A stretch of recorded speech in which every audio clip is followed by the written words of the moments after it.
round 2 in Kelowna. We are inside the church tonight. It is once again packed. Everybody, you should see the crowd here. All right, give them a hand, Denise. All right, everybody say hi to our online audience. Good looking crowd in Kelowna. All right, this is Doctors on Tour Educate Before You Vaccinate, round 2. My name is Carrie Simpson, and we are the organizers of this tour that this morning I'm getting calls from Niagara, Ontario, Kenora, Manitoba, Winnipeg, all across the country. People are wanting these doctors. So let's give them a big round of applause.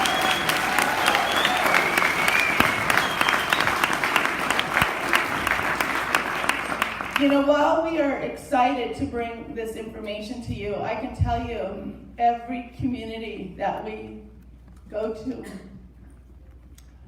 there are people who come up to us and go, Carrie, I have a vaccine injury. We're going to be posting one of those stories. And just moments ago, Jamie, can you stand up? Denise, do you want to just pan over to Jamie? Jamie says, Carrie, I lost my job this morning. Again. His crime, he won't disclose his vaccination status.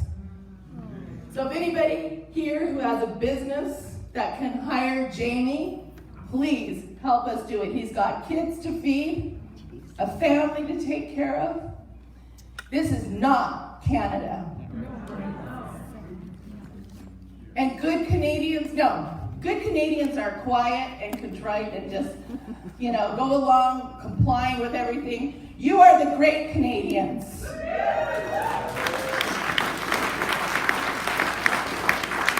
You are the Canadians that will restore this nation and take back our government, take back our communities, take back of taking care of every person who does a good job in each one of our neighborhoods and workforces. Enough is enough. Yes. So I wanted to introduce, who's going to go first, Stephen or Dr. Hogg? Dr. Stephen Malthouse.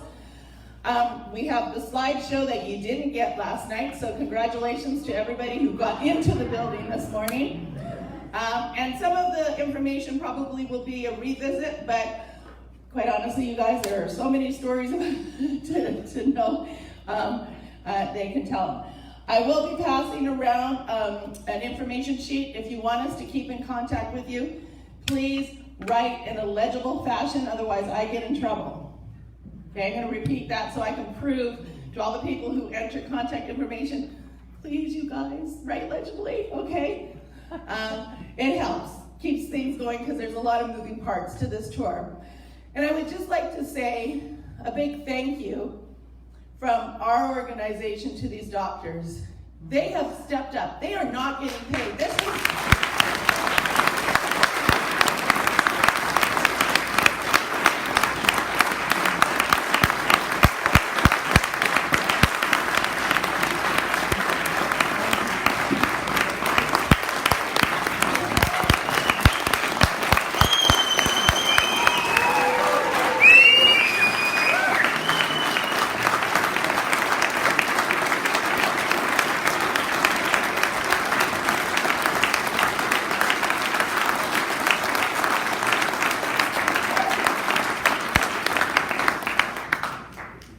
They are doing this out of their concern for the children, for families, for all of us. And this takes courage, this takes leadership. This is no easy little trek. Everything they do and say is being monitored by the College of Physicians and Surgeons. Trust me, they want to take them out. But we will continue to bring information if we have to stand on a mountaintop and shout. Or in this case, like last night on the church steps outside in the snow. Yeah, that'd be really fun. Amazing, you guys. All right, without further ado, Dr. Stephen Malthouse.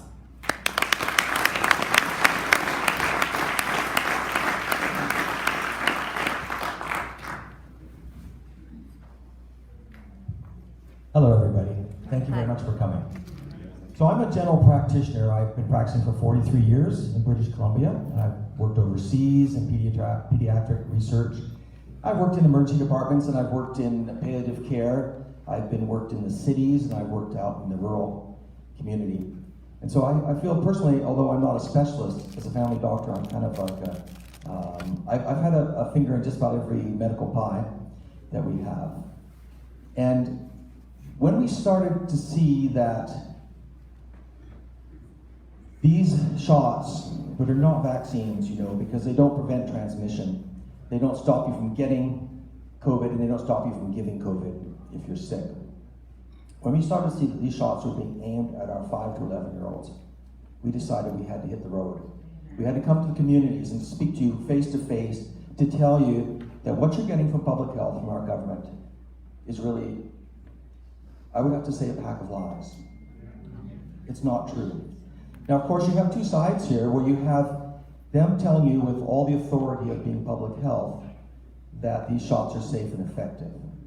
But that is not what we are seeing in the hospitals and in the clinics.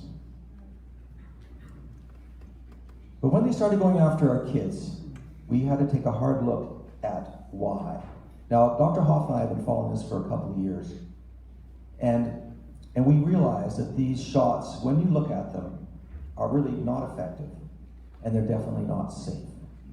And as we go down into the younger age groups, we see this as even more so. You could maybe argue that some people get a temporary benefit if you're over 80 years of age or you have comorbidities. But when it comes to our youngsters, and I don't just mean kids too, I mean adolescents and teens and young adults, these shots have no place in medicine. So what we'd like to do today is to provide you with the information that you will need, not just for yourself, but also for your neighbors and for your community, and even to pass on to your kids. Because the first step is to have the information, and then the second step is actually to disseminate it. Now, I'm sure you're finding, just like us, that people seem to be closed-minded. They don't want to hear about it, right? And often they'll get angry or they walk away. We had an interesting thing the other day. Dr. Hoff and I we went into Staples to get a few things we needed for the trip, like some batteries and so on. And we don't wear masks. And we were standing in the line, not just chatting, and I said to Dr. Hoff, look at the people are wearing these black masks now a lot. And it really kind of voids half their face. It's like a void now, rather than the flowers and things you saw in some of the homemade ones. It's like this void. This woman in the line turned to us and she said, "Are you making fun of my mask?" Oh. And we said, "No, we're not." We were talking quite quietly to ourselves. And she turned to us and she said, she said, "I see you're not wearing them." And we said, "Well, because they don't work." And she said, "I'd like you to know that you're talking to a nurse."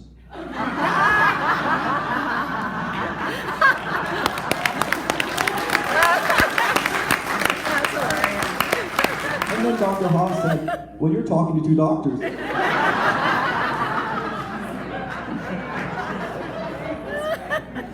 Just turned her back on us and shook her head like these people will never get it and walked out. But there's a lot of misinformation out there, and a lot of people have, the term drank the Kool-Aid. It means they're getting their source of information from other places which they have trusted, the CDC, the Bonnie Henrys of this world. And they have trusted them for a long time, just as we did as physicians. And so suddenly they've slipped in something which is not trustworthy, and which is this whole propaganda campaign to get people out of fear to do what they're told. Yeah. To seek safety in any place that it's apparently available, right? Even if it's an illusion. So what we're going to do today is we're going to give you the information you need to pass on to those people that are looking over the fence, climbing over the fence, or even on this side of the fence who have questions.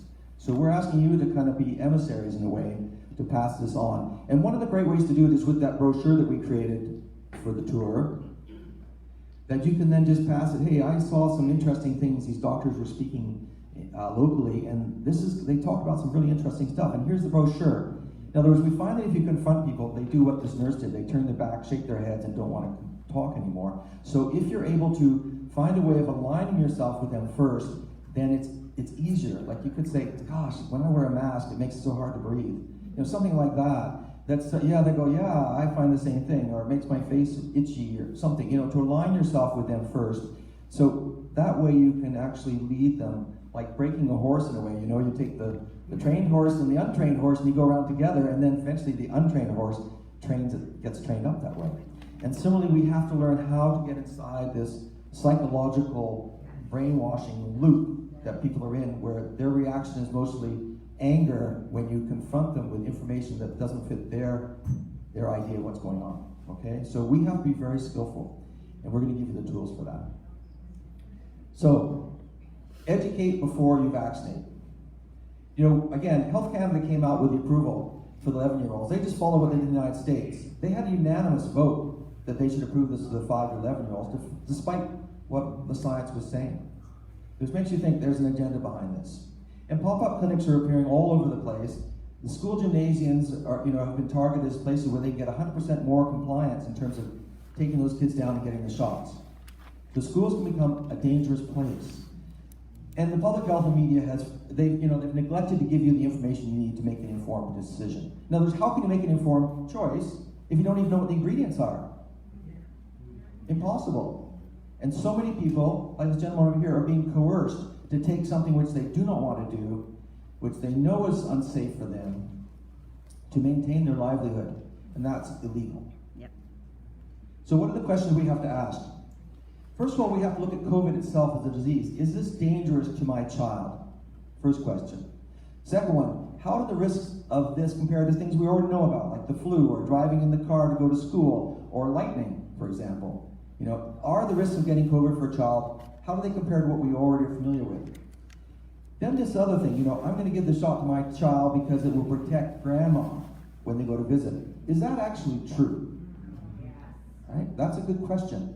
And then we get into the vaccine. We'll call it a vaccine because it's known as that. But it's, as I mentioned before, it's not a vaccine because it does not prevent you from getting or transmitting the infection. And finally, we kind of get to that question which we're already, I'm sure is in everybody's mind here, is why are we being misled by our experts? Now, you know what the virus is supposed to look like. Most of these are artist renditions. The only one that you'll see which has anything to do with real life is the one in the center, which is electron microscopy of the virus, which is those little blue circles with little dots around the top. Now, those little dots or spikes are what gives it the name coronavirus. It looks like a crown. And the reason I point this out, these spikes, is because it's very important when we look at how they tried to create a vaccine for this and what went badly wrong. The disease of COVID, as you know, is a three-phase disease. The virus, then the virus starts to leave, and then the inflammation comes, and then that produces clotting. So those are the things that send people into the ICU. It's the inflammation and the clotting condition, not the virus. By the time they go back and they're blue and can't breathe very well, the virus is only about, it's only about 10% left. All right, so the virus may trigger it. And of course, like everybody else, we got pretty scared. Right? As doctors, we were ready to change our clothes in the garage and all that sort of thing. We were ready to go back into emergency and do, to this tsunami of deaths and destruction that we saw that was coming our way. So we were all ready for something that was going to be really bad. And then we had to look at some statistics, and we found, in fact, we hadn't had any increased deaths over the previous years. Now you see it going up to the right there, a slight rise, and that's because we have an aging population. So we're going, where is this pandemic? And now some of us are starting to scratch our head. And then we looked at statistics in BC. We found that the survival rate was 99.97% between 0 and 9 years of age, even up to early this year, in February of this year. No children, nobody under the age of 20 has died of COVID. 0. All right? And we looked at what was the median age of death was 85. Now, the median, normally people, the average death is at 82, so in fact, getting COVID makes you live longer.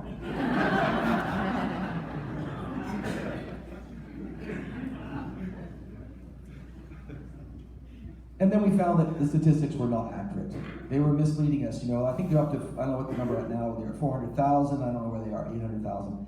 But these are COVID deaths, which are, people who died with a positive PCR test. And I'm sure many of you know the PCR test, because of the way they're doing it, and also because it was never really meant to be this type of a test to find a viral infection, that it's giving us so many false positives that you cannot trust it. Plus, doctors were incentivized to write that on the death certificate. Hospitals were doing it. And, you know, the numbers are completely fraudulent.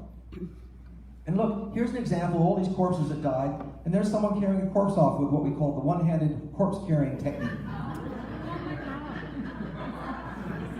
It was all theater. And this is how you dissolve the theater. You take the leader. How many people here watch TV? I should have said it the other way around so you don't feel so bad. But certainly we're looking for what is the most common ingredient of people who are woken up to what is going on and haven't. And it seems to be television watching is number one. Yeah. Right? So, our advice, first thing, put your TV in your garage. Yeah. And then we looked at how come Health Canada didn't let us use ivermectin, hydroxychloroquine, and, you know, other things which can be used to treat in the early stages, you know. And there was no real answer for that.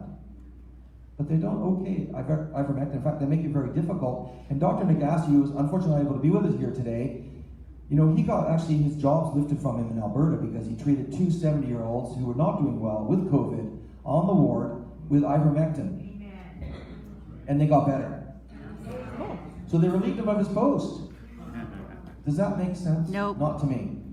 And in this slide, it shows that all the studies, 100% of the studies in ivermectin showed that it benefited people. 100%. All the studies were positive for ivermectin of different degrees, but their thought is that 80% of the death in the United States could have been prevented if we'd used ivermectin in the early stages.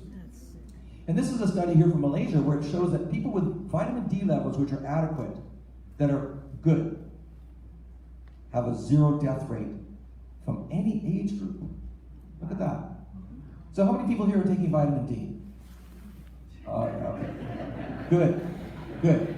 You know, wintertime, but also in the summertime, you're behind glass. If you have long sleeves on, you wear sunscreens. You don't go out in the sun, you know, during the noon hours, which is the best time. You're going to be vitamin D deficient all year round, probably. All right. Now, we usually recommend something like 4,000 to 5,000 units, international units of vitamin D3 with K2 thrown in there. All right, that keeps it in the bones, your calcium in the bones. And some magnesium too, because that helps you absorb to get more money for your buck. But also, you know, you need a nutritional program should be sort of comprehensive. It shouldn't just be a couple of targeted things. So you need good food, organic food if possible. You know, you need to have, you know, balanced diet, all those things which are the baseline. Good multivitamin, that type of thing. And, but vitamin D plays a very important role, as we've seen. But how come they didn't come out and recommend vitamin D3? You know, what about the long-term care homes? Why didn't they say, oh, let's up the vitamin D levels? Mm-hmm. And you need to have a test done after a couple of months at the level you're taking to make sure you're getting enough. And you want to be in the upper range, all right? It'll give you protection from infections, but also will improve your mood. That's how we treat seasonal affective disorder. It'll improve your resistance to cancers, and it'll make your bones stronger. And this is just another study where they looked at all the vitamin D stuff and they said, you know, if you take vitamin D, you can probably stop COVID. Wow.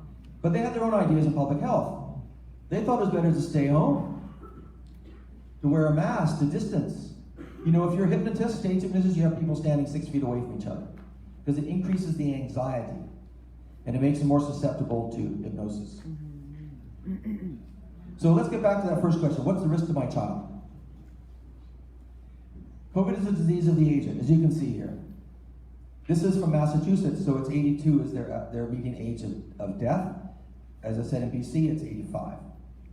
And if you look at this chart, you'll see at the top that we only had, let's say 15 now, it seems to be changing on itself. But we had 15 deaths, probably, it's arguably 14, that died with COVID, all right?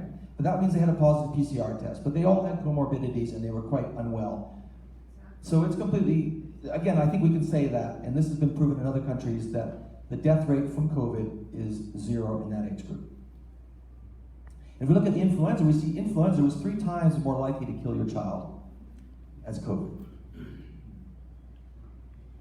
They did a study in Sweden where they had almost 2 million children, and they looked at them and they had a 0 death rate. They collected all the material they could get from Germany. They looked at those 3 big studies, full population, and again, they found that 0 children died from COVID. So that's what we have, a big 0 there. That's the risk to our children. And do children get symptoms? Well, 3/4 of children actually have no symptoms from COVID. Only 1/4 do. And they don't get severely ill. They're having a hard time finding enough children in the ICU to come up with statistics. Now the big question we have is, okay, well, children don't need the shot, they're fine, but what about them catching it and transmitting it? Well, the studies have shown that children do not transmit it hardly at all to their colleagues in school, but even they rarely pass it up the chain. In fact, they can say that they don't pass it up the chain. So the teachers are the best place to be, because you're among kids all day long, you're less likely to be exposed like you would in another workplace. So that's the best place to be, a teacher in school. So why are the teachers all running around frightened, wearing double masks? We can't get it. We don't understand, all right? Except they've been exposed to propaganda. Children catch COVID from adults, and they're not super spreaders. We don't need to worry about that. The other point I have here on the bottom of the slide is that whether you're vaccinated or you're unvaccinated, co-vaxxed or unco-vaxxed, it doesn't really matter with regard to your ability to pass it on to somebody else. We're not talking about children now, we're talking about adults. Because the number of viral particles you have in your nose when you're sick are the same whether you've had the shot or not had the shot. So there's no point in taking someone's job away because they haven't had the shot because they're trying to protect the other workers.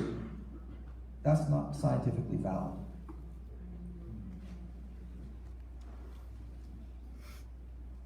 Then there's this question of variants. When you have natural disease, when you've had COVID, you have what we call robust, long-lasting, cross-reactive protection or natural immunity. Probably lasts your whole life. We don't know that because we haven't had that amount of time to check. But we have been able to look back in the past and see that people that had coronavirus in the past are protected against the current one. So the first SARS virus, people still have T-cell immunity to that, even now, 19 years later. Cross-reactivity means you could be exposed to one virus and you could have protection from another. Well, if you had COVID yourself, then you're not going to be susceptible to variants because the variants are only a slight change. Even the moronic variant. It only has a slight genomic change from the original, right? So if you had natural immunity, you're going to be protected from that. That's what we mean by broad. Right? Robust means strong. Cross-reactivity means it can also cover other viruses which are somewhat related. But there is a risk here that if you have someone with natural immunity and they go and get the shot, then that could increase their risk of an adverse event from the shot. Studies out of the UK said 8%, and other studies have also showed that increased risk. And that's due to things, we don't really know why that is, but there's this thought of what we call pathogenic priming and antibody-dependent enhancement. And also, if you've had COVID, you're not going to get it a second time, right? Because you have immunity, which is robust, long-lasting. But it also means that once you've had it, you're not going to be passing anything on to anybody else. All right? So the people who have natural immunity are actually creating herd immunity among us because they're not getting it, they're not passing it. The virus has no place to go. And so if we look at a summary of this, we say that children have mild or no symptoms, they rarely get ill, they don't die, they don't pass it upward, they don't give it to other kids, and treatment is available if they do get sick. So our question is, why do we need a vaccine? Let's look at this vaccine first of all. How did they create it? Well, as I mentioned, they have these spikes on the coronavirus, right? So what they did is they artificially created a spike, and then they developed a messenger RNA, which would then go into your cells, hijack our own cells, and start creating this artificial spike. The idea being that by imitating the spike that's natural, they would then get the immune system of the person who got the shot prepared if they should ever meet the virus in the real world. So suddenly they can fight back almost immediately when they get exposed to a real coronavirus, right? So that was the idea. Now these messenger RNAs have never been used in people before as a vaccine. And of course they're rolling out across the world with very few studies. Animal studies are practically nil. And the ones they did in the past with messenger RNA vaccines killed the animals. And when they did ferrets, and they caused death of with a similar type of vaccine for children with respiratory syncytial virus back in the late 60s. They did 30 kids, they all got sick, and 2 of them died. So is this really a good system? Did it really work? So that is the question. Even if you got the shot. Now, some people in the audience may have had the shot, and perhaps we'll talk about that a little bit as well. But we know we don't need to get this to the kids, so would this shot work even if we gave it to them? Well, theoretically it might work, but you know, the human immune system is very complicated. And some humans, we know, particularly my wife, they're very complicated. So what I would say is that what they were expecting is not actually what happened. I'm going to pass it over to Dr. Hoff to tell you some of his own experience in the clinic. Thank you.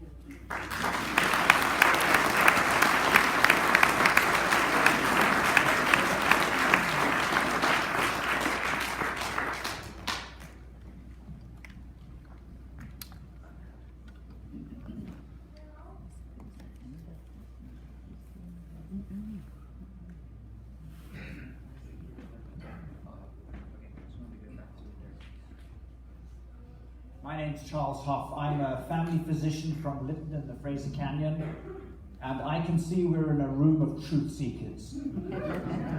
People are hungry for truth.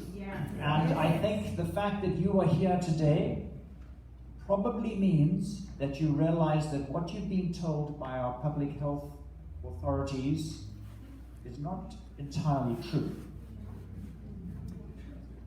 The College of Physicians and Surgeons, which is investigating me for the crime of causing vaccine hesitancy, has advised the public that they need to get their information on COVID from reliable sources.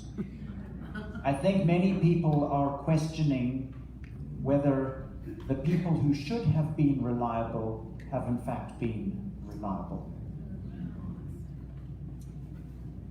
First wanted to ask firstly there are a couple of people standing. If you've got an empty seat next to you, please just put your hand up so that other people who would like to sit down can find a spot. Thank you.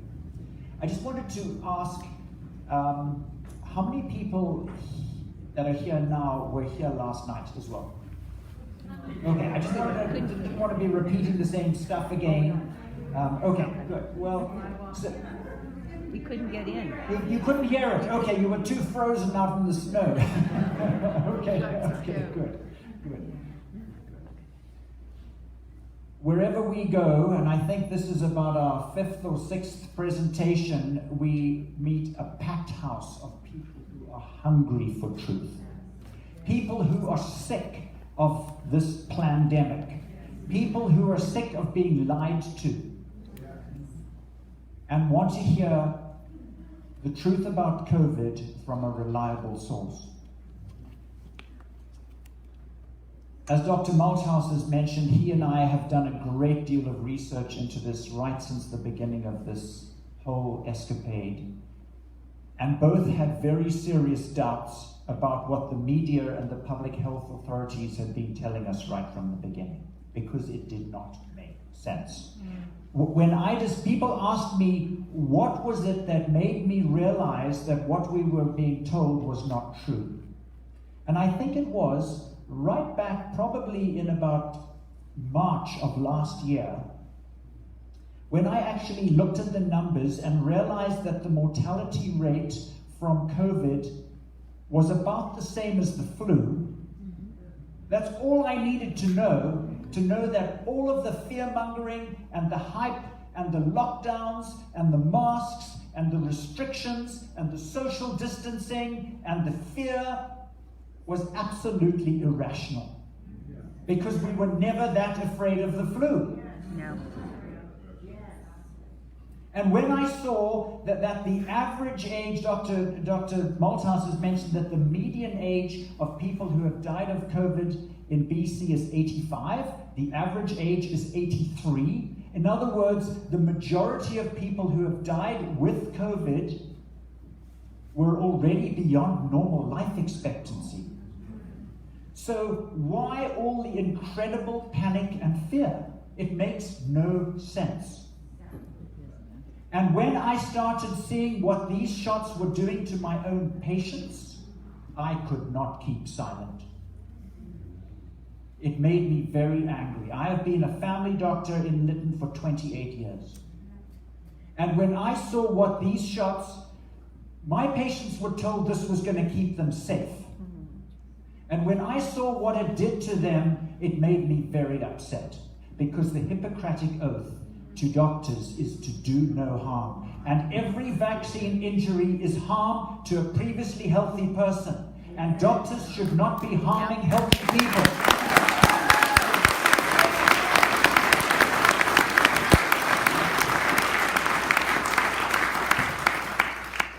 What you can see up on the screen is the VAERS. This is the vaccine injury reporting system from the United States up until the 26th of November. So it's up until about 2 weeks ago. Our public health authorities continue to tell you that these vaccines are safe. They have now broken all records for the most dangerous vaccine in history. If you look at the top left-hand corner, 19,500 people dead.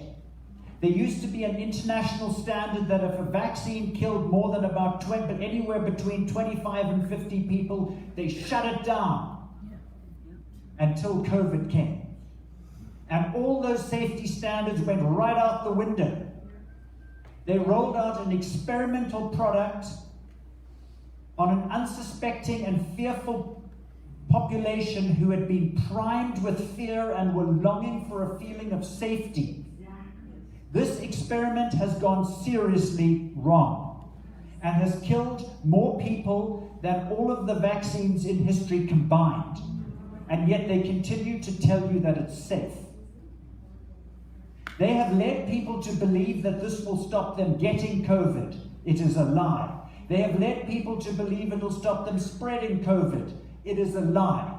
They have led you to believe that everyone is equally susceptible to COVID, which is why you need to get a shot in every arm. It is a lie. The average age of people who have died in Canada from COVID is 83 years old. Average. This is not a disease of young people, unless you already are seriously sick with something else. We need to get our information on COVID from a reliable source. So people have asked me, so what have I seen in my own patients? What is it that made me so angry and made me feel that the medical profession has let down the people of Canada so badly? I have 10 people in my medical practice who are now permanently disabled after their first shot. And because they have refused to have more of what injured them, they are now considered unvaccinated. Go figure that one out. They are all disabled from vaccine injuries, but when they tell you that the hospitals are filled with unvaccinated people, it's garbage. They are lying to you. How can a vaccine-injured person be unvaccinated? It is just simply not true. When you don't show up for your booster, you magically become unvaccinated. This is not true. People need to be getting their information on COVID from reliable sources.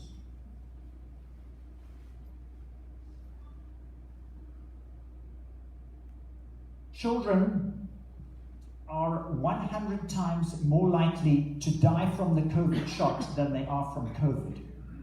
100 times more likely to die from the shot than they are from COVID. And they are coming for our children. The risk of hospitalization to a child from COVID is 1 in 100,000. And they're telling them that they can't play hockey or do dancing or do whatever they want to do unless they get their shot. This is utterly unethical and immoral. A child's chance of dying from COVID is 1 in a million.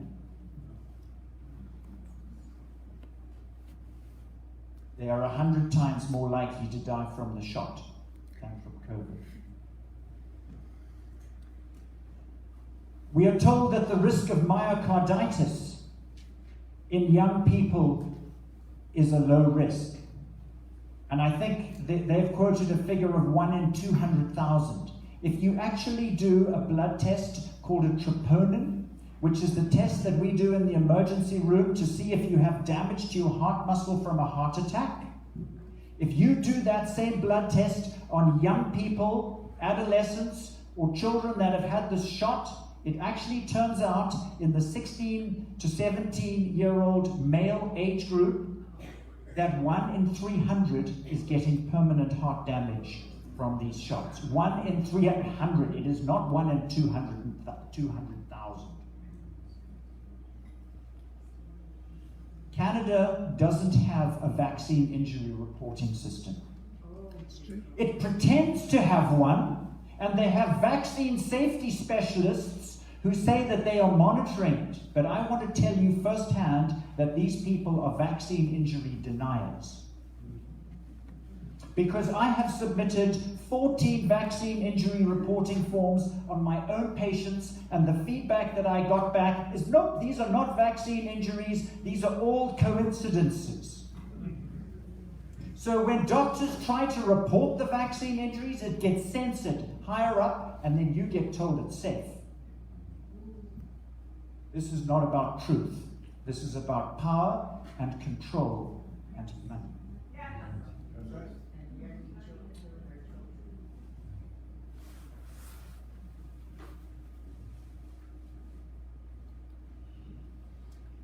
This graph shows the death rate from all vaccines in the last 30 years. You can see that it's pretty well a flat line. That's all vaccines before the COVID vaccines came along. Look what happens to the line when it hits 2021, when the vaccine rollout started. It's like a rocket taking off. And they're telling you it's safe, and now they're coming for our children. It is time to stand up and say no.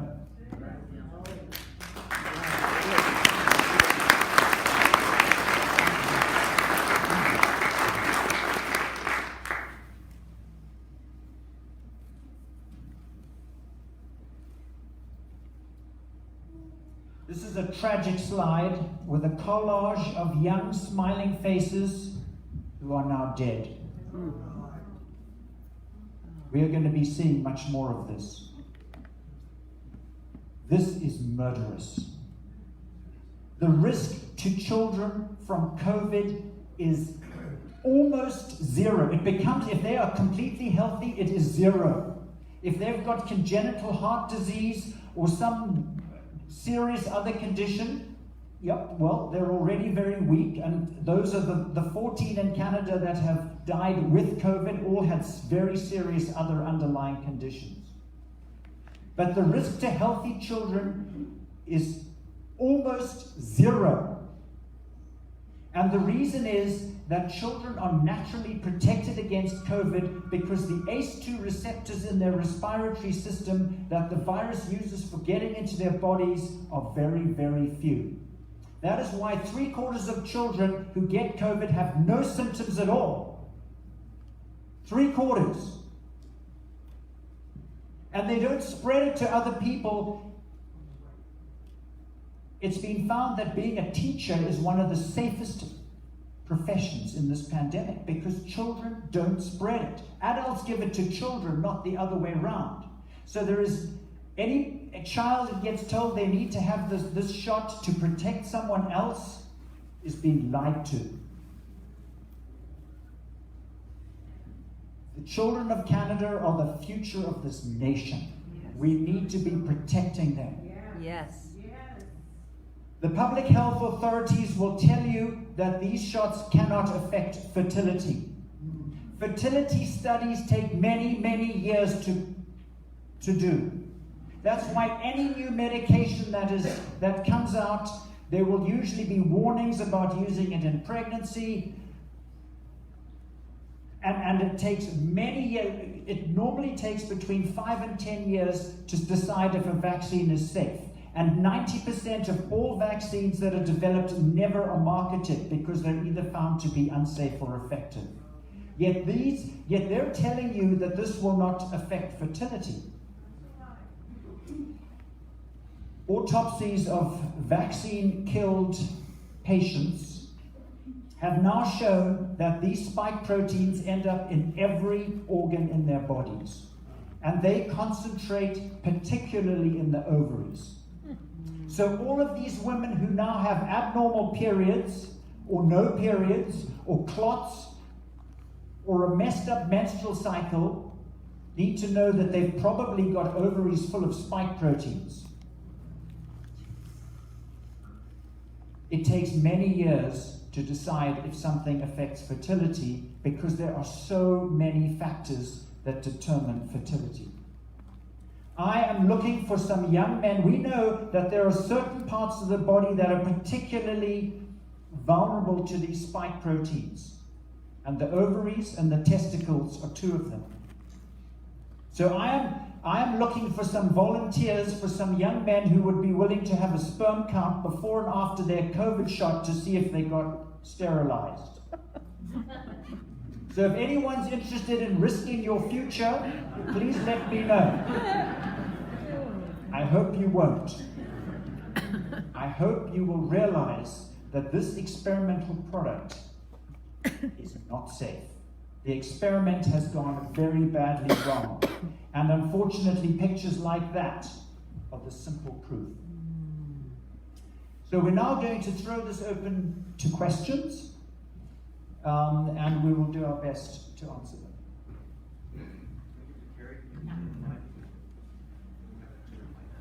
Okay, and as you can appreciate, as the doctors are talking and as I've now dubbed these streams live streaming, I inadvertently said we're live streaming now, but it came out live streaming, and I think that's what we're doing. Yeah. We are live streaming this important information.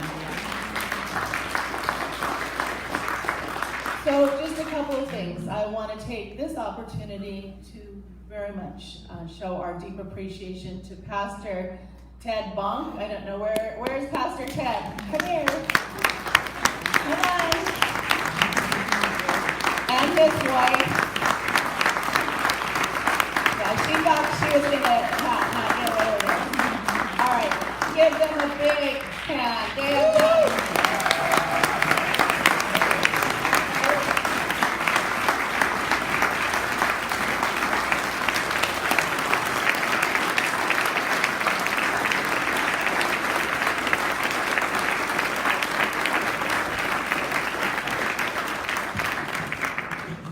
One of the amazing things that has happened as we've started organizing this tour is everywhere we go and anybody we ask pretty much says, yeah, I'll help, let me see what I can do, without hesitation.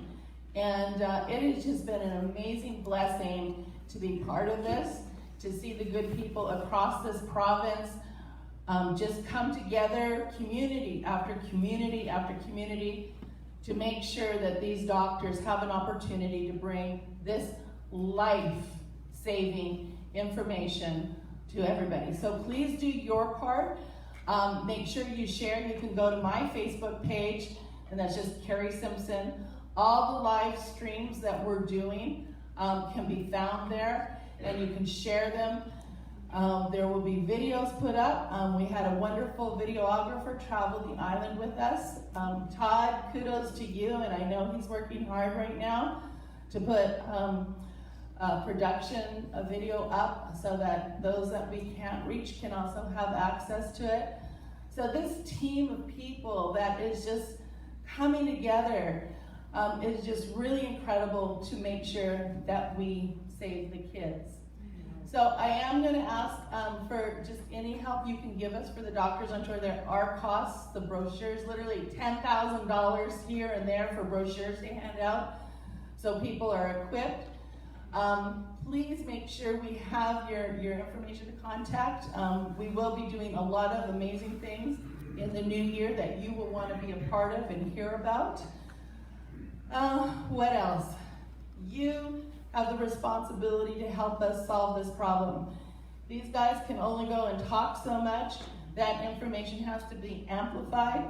You are the official amplifiers of that. Talk to your friends. Give them the tools. We are trying to put tools in your hands. There's more brochures at the back.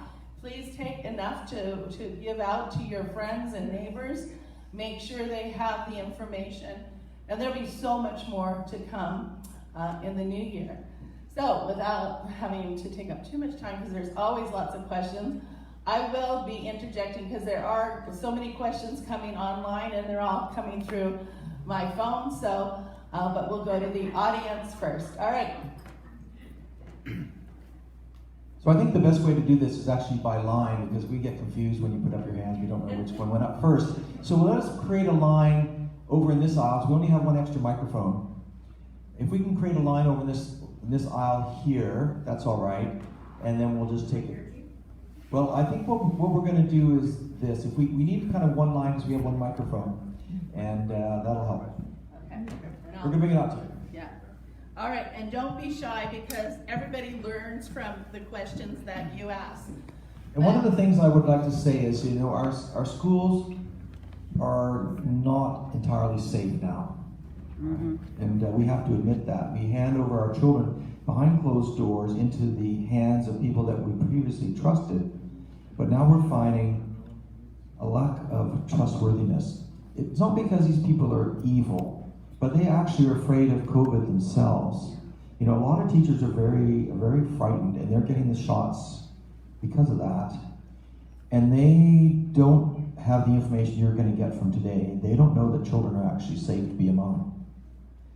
So I put that out as just as a comment so that you take it to heart and think about what you want to do. We're going to turn this thing around. 3 months, 6 months. So if your children say, "Oh, I want to be on the hockey team, or I want to dance, or I want to go to theater," tell them, "Well, look, it's only going to be 3 to 6 months, and we're going to change this whole shop business." Don't say it's going to go on forever, because then for children, that is forever, right? When are we going to get? Are we there yet? That's the question, right? So give them a definite line. Now, if you tell kids, "Hey, 3 months, we're going to fix this," and it goes to 6 months or 9 months, they'll forget that you ever said that, right? But it will give them an end line that they can aim for. Okay, I can put it off. I don't have to do it today. I can. It's okay to wait. And that's really important. So then the children don't have this, you know, forever, never being with their friends, never going to the theater, that type of thing. They have a sense that, okay, things will get better. All right, that's really important. Give them hope and give them a timeline. All right? And we're aiming to make it shorter than 3 months, but we'll see how well we do.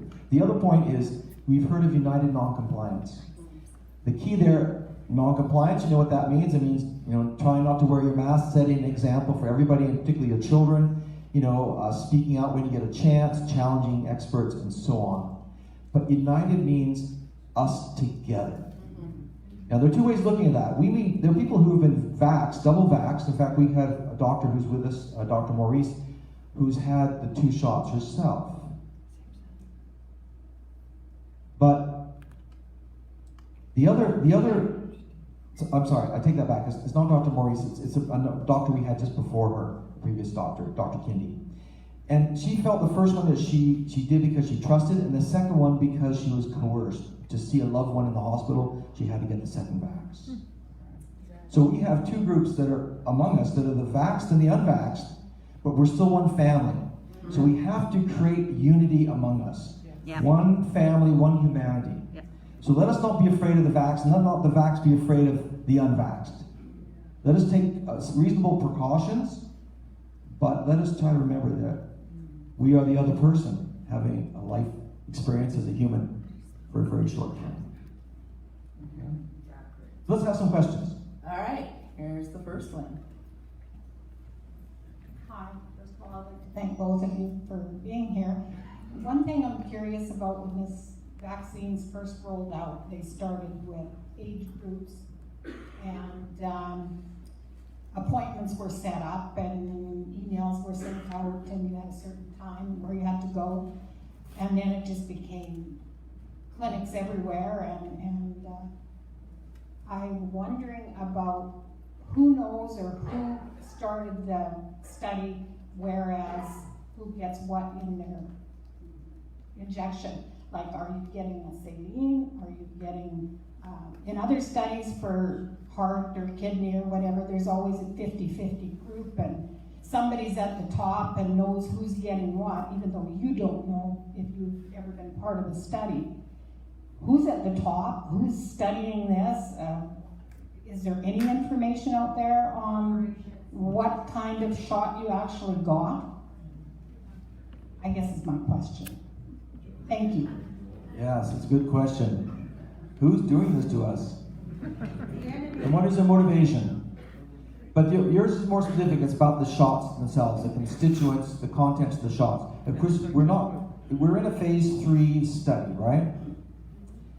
And people aren't even told they're in an experiment still, but we're in an experiment. Because the studies were done for children 2 months, right? Everything was so shortened that really the experiment just had to continue on into real life.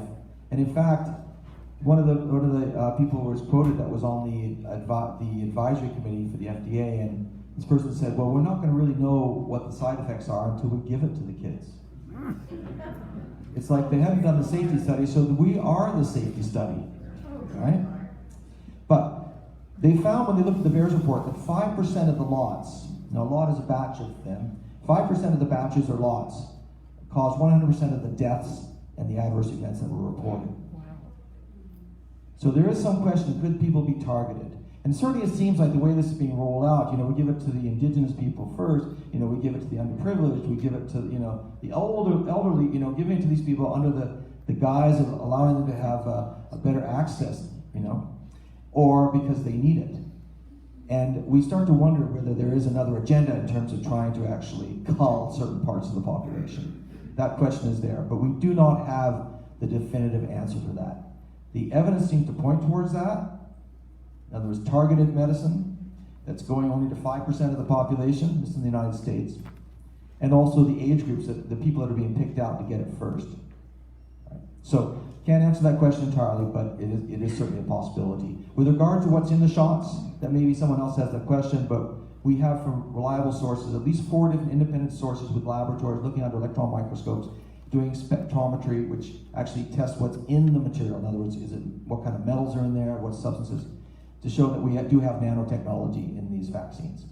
But whether they're in every one or not, we don't know. Because some have looked under the microscope and only seen saline. But it is like spinning a revolver.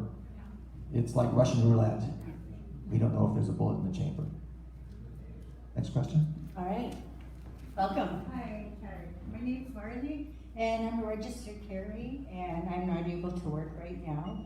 I had a unique perspective during this whole pandemic because I was working in care homes, and the fear was there. We were all afraid. We were all wearing masks. We were all being told that we're going to kill our seniors, that, when the vaccine comes out, we got to roll up our sleeves. And God was telling me this whole time, no, this is not true. This is not true. And so I took off my masks and I went to work and I loved on my seniors and I gave them kisses and I hugged them. And I tried to facilitate home visits, and not one of them died. Not one of them died in the 2 years that I worked with them at various homes. I went from homes to homes because I couldn't stand what was going on in the homes, and I had to leave. My last home I worked at, there were 16 complex seniors that I had to care for by myself, and I could not do it, and I stood there and I cried and I said, Jesus, I can't do this, and I went home, and I was all alone. And I have a family now that doesn't want to see me. I have a very, very large family. And they're all Christians, and they're all deceived, and they all have a fear over their hearts. And I've been praying that I would have the information that they would believe. And you have given me this information. For 2 years, I thought I was going crazy. I thought I was the only one that knew the truth. So thank thank you. Bless you, bless you, bless you, and thank you. Thank you. I'm going to just quickly respond to that, okay? First of all, for anyone that's losing their job, originally it started off for healthcare workers, but it's just grown now. Please go to frontlinecanada.ca. Give us your name, send us your story so we know we can put all these stories together. Jamie, you too. Jamie. I just want to talk about a little bit more on what Dr. Malthouse said. You know, there has been a campaign of division in our nation. Divide, keep people on one side, the other side. You know, great Canadians know what's going on, and we have to be louder. And as Dr. Malthouse says, our national family. We are a family across this nation of great people from all backgrounds, from all walks of life, from all faiths, different communities. Let's act like one giant, great, big, functional family for a change, okay?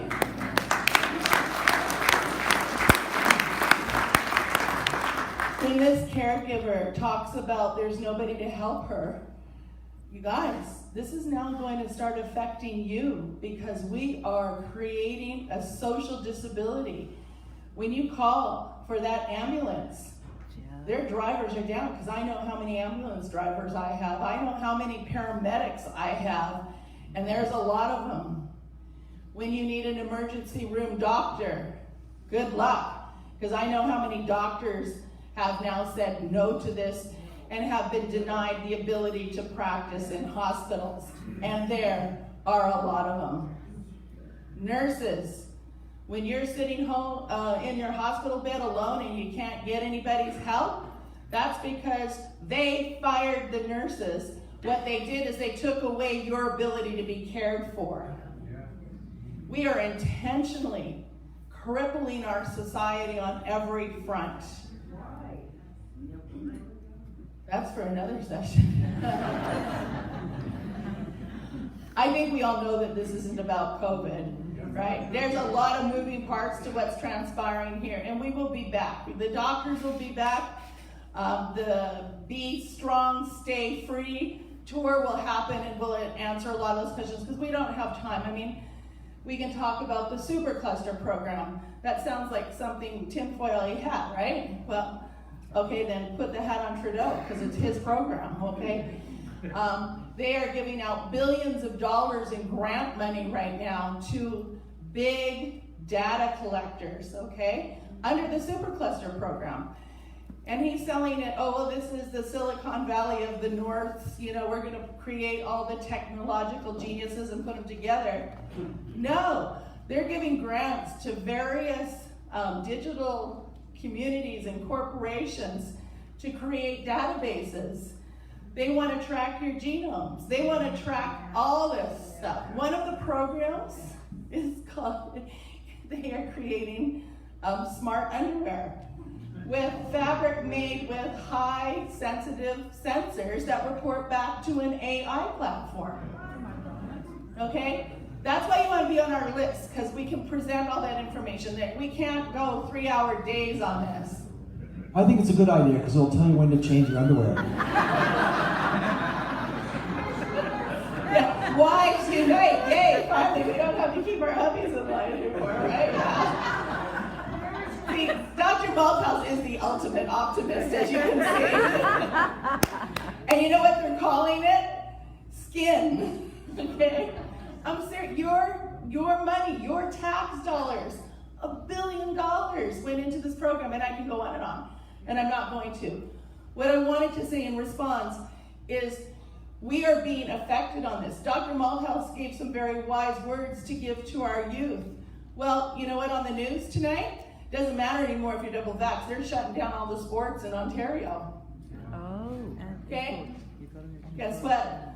Their vaccine isn't working. All right? Really? And so these kids that resisted are going, well, thank goodness now, right? You know, all the guinea pigs are losing their ability to play too. So this is about control, compliance, and cash.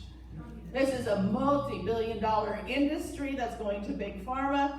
There is a whole other industry in data collection so they can keep you people under control. That is not Canada. I will not allow that to happen for the future of my grandchildren and all the people I care and love about. Okay, back to questions. Where's your list? Did you sign it? Where is it? What's the website? What's the list? Yeah. Don't worry, we don't give the list out, you guys. Hi, I'm Kelly. I just It's wanted okay. No, we're your mom. Hang in there.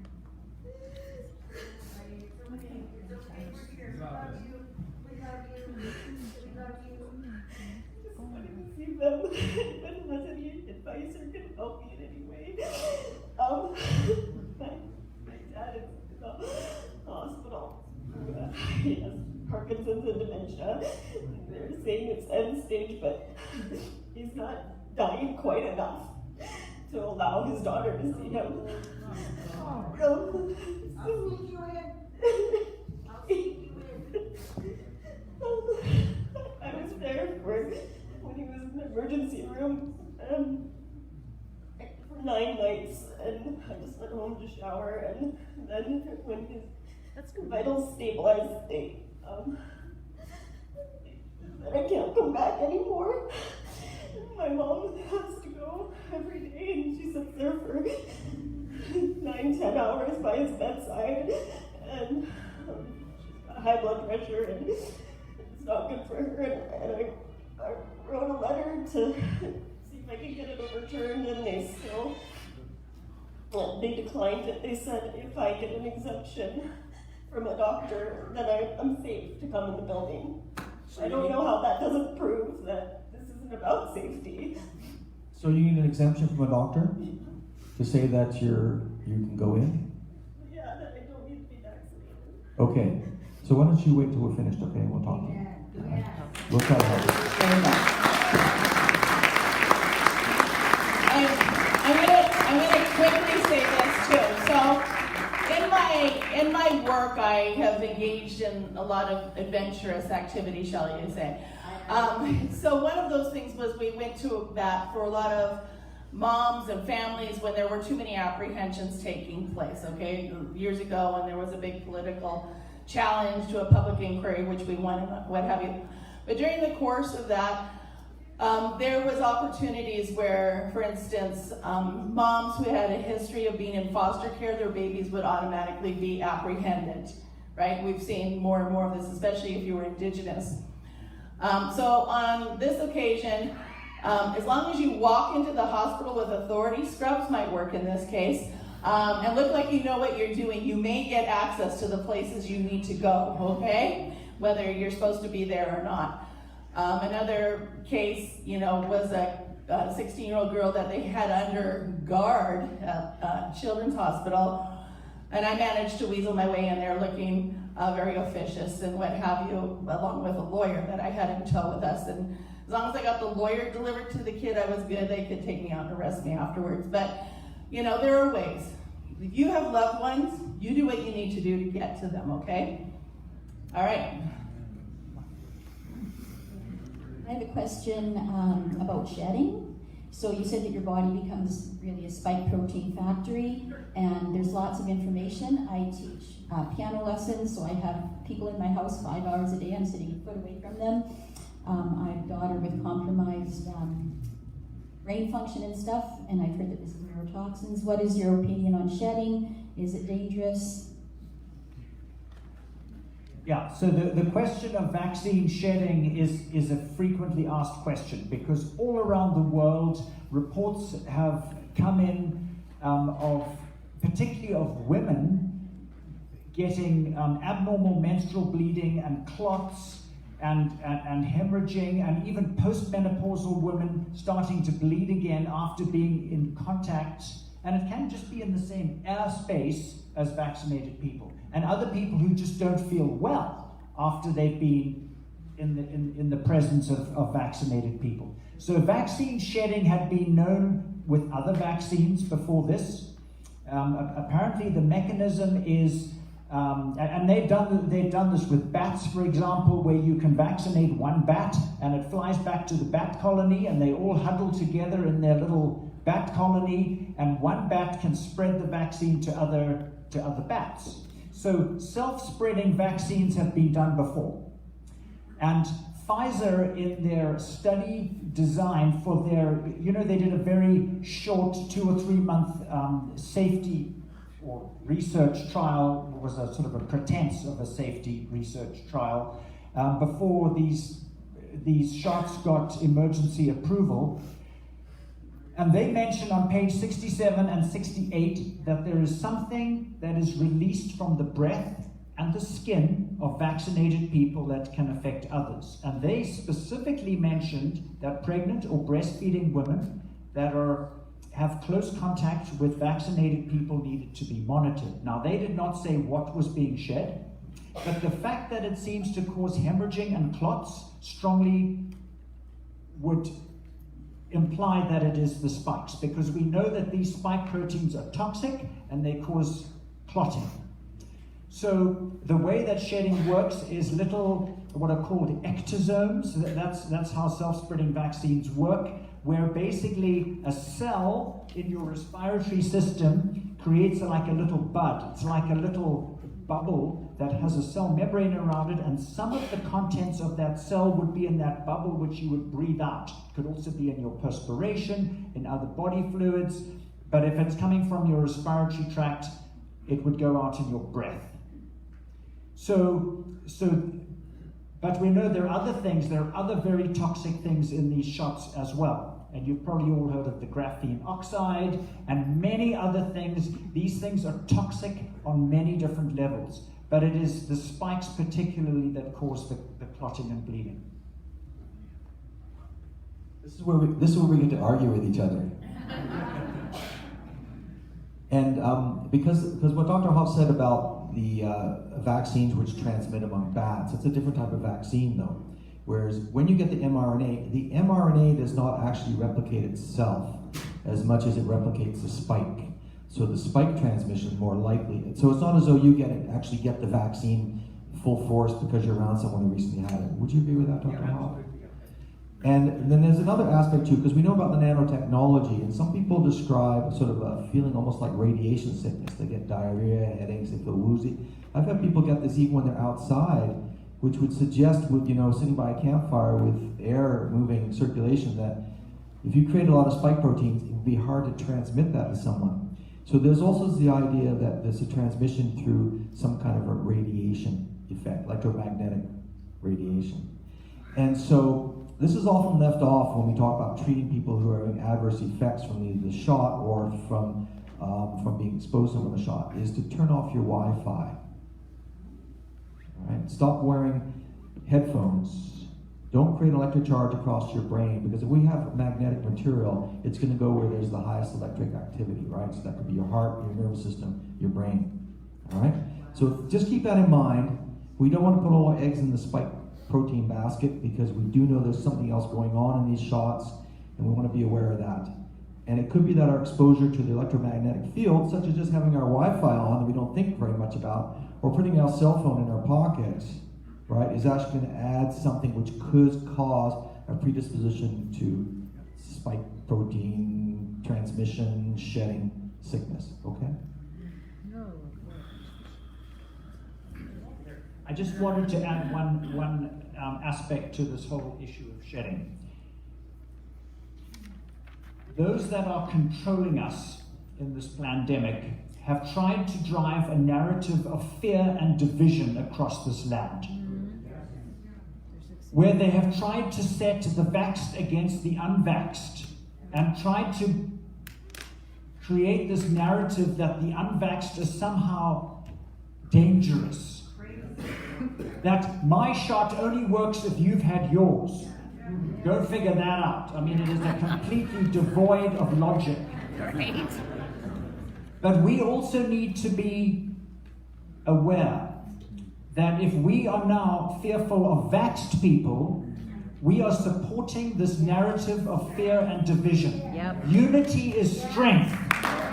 And we need to break this spirit of division and fear and stand together and love one another and support one another unconditionally. Unconditional. Amen. I don't think we're going to argue about that, Dr. Hall. Next question, please. We have very nice arguments. Well, wouldn't it be nice if we actually saw more debate and discussion among physicians? A comment to start. It came to my attention a while ago that people call themselves unvaccinated. That's a negative term, like unhealthy, unwell. You can put un in front of lots of things, it becomes terrible.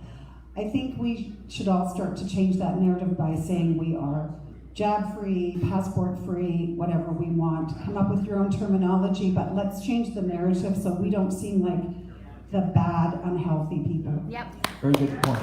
And my question is, I like to follow the money. And can you speak, or are you willing to speak? Are doctors and health care people being paid to recommend the vaccine or to push the vaccine? I can't say at really higher levels, whether they've been coerced by giving them $100,000 or $1 million or, a retirement fund. I can't really speak about that because we don't know. But I would say just at our level as family physicians, I haven't seen any enticements to push the vaccine. Most doctors believe the shot is, they've gone under the spell. They've been programmed for a long time to think that shots are the best thing that ever happened to modern medicine. And that they're safe and effective. And we need to look back at the whole vaccine program that we've been subjected to, whether adult vaccinations or childhood vaccinations. And hopefully this will allow us to be less trustful of big pharma and what they're pushing. So did that answer your question? I'm not sure. We can't say, but for us, we never got offered any dough to be bad. Okay, I can answer some of that. So, and again, it's always time on these things. So yes, the provinces received money. Numerous community organizations got money. There were a number of grants, one in particular that went out in March of 2020. So they were pretty ramped up. Over 500,000 went out to community groups if they could create a program, and they said to promote the new intervention, they didn't call it really a vaccine, to deal with the vaccine hesitant people. And what they did is they paid community organizations, government-friendly nonprofits, and charitable organizations to do their dirty work for them, okay? And what they did is they said, if you can create a program, and this is a direct quote, okay, that is clearly articulated based on plausible theoretical basis, you would get between $100,000 and whatever dollars to do this. So community groups jumped on the bandwagon. That's why we saw a lot of the Indigenous leaders standing up, encouraging their communities. Now, as a family doctor, if you have 20 people coming to you and say, please jab me, they're gonna think that this is a good thing and you think this is a good thing. There were other community grant programs that they went and they targeted different socioeconomic groups, okay? So for instance, there is a basketball association for underprivileged kids in Ontario, just as one example. They gave them $10,000 to convince every child to get vaccinated. So that's how they've done it. Add to that they have used something called BIG, Behavioral Insights Group, to monitor the messaging and to psychologically manipulate people through graphics, messaging, Bonnie Henry's words, to mobilize people all to get injected, okay? And also, I must add, to buy toilet paper. So the mass manipulation has been done with our money, right? Taxpayer money, facilitated to all these various groups who go, hey, yeah, give me 10, give me 100 grand, 500 grand, you bet I can do that program, okay? It is incredible to see how all the money has played out in this thing. So yes, Maybe the physicians haven't been rewarded, although I think, those vaccinating physicians and such get to go on some nice cruises, often sponsored by pharmaceutical companies, because they have workshops, and we'll talk more about that. But so it depends on what you say. I think rewarded is probably a better word than paid, right? But there is a lot of that. But again, this is about focusing on educate before you vaccinate, hopefully targeting the kids. All that has really happened, everybody is not new to this, but what we can do is show you exactly the money trail on this stuff, okay? So yes, the provinces, community organizations, everybody promoting this has been given a script on how to manipulate the population into compliance. I am not anti-vax, I am sane-vax. Pro-human, those are the words you're looking for. Change the narrative. Well, and okay, so change the narrative is a really good thing, you guys. If anybody you know has COVID, celebrate, congratulate them. They are going to have natural immunity. We have been conditioned to go, they're putting the COVID vaccine now in the flu shot. This is the next thing they want to do. So, and as I said, I think last night, suddenly I bet when that happens, COVID will just become a flu, right? Get your flu shot. And all of this, concoction is in there. So you have to be really wise and discerning in these times. Wouldn't you also say, though, like you're asking about doctors being paid? Sorry, I used to be a nurse, and I'm still in contact with some of the doctors I used to nurse with. Okay, sorry. Okay, lying. Okay, yeah, I just wanted to say, No. You've been made an example of. Oh, yeah. Doctors are going to stand up when you guys have been made the example of. Okay, I will ask that question for you. Okay, good one. All right. My question is just, what's your legal obligation if yourself or your child are contact traced by Interior Health or any other health organization? Could you repeat that? What's your legal obligation if yourself or your child are contact traced? So are you required to isolate as per their recommendations? I'll deal with that one. Yeah. I don't think we can really answer one. That gets more into the legal aspects of this, but the idea of non-compliance does play into that. And as far as we know, people that have had been given tickets because they're not obeying the rules, generally those things do not see the light of day in court. Either because it's too long to get to them, they misspelled the name, because they don't. The powers that be don't want this out in court where the truth will reveal itself, right? So that's why a lot of those tickets, that I think someone now they're threatening with, someone threatened recently with a $1 million ticket. We had a guy who went through the border, and you know what he said? They gave him a ticket for $500 for him and his wife and his 3 kids. So that was what, $2,500. And he begged the guy. He said, "Couldn't you make it $1 million each?" Because he realized that those tickets were never going to get to court. Okay, so this is why you always question the doctor. This is where Stephen and I will disagree, okay? They were looking to make examples out of anybody that they could possibly make in the beginning of this, thinking that if we ticketed people, gave them fines, they would go away. Instead, a number of us rallied. We got lawyers. The Justice Center for Constitutional Freedom has been awesome, just taking our cases.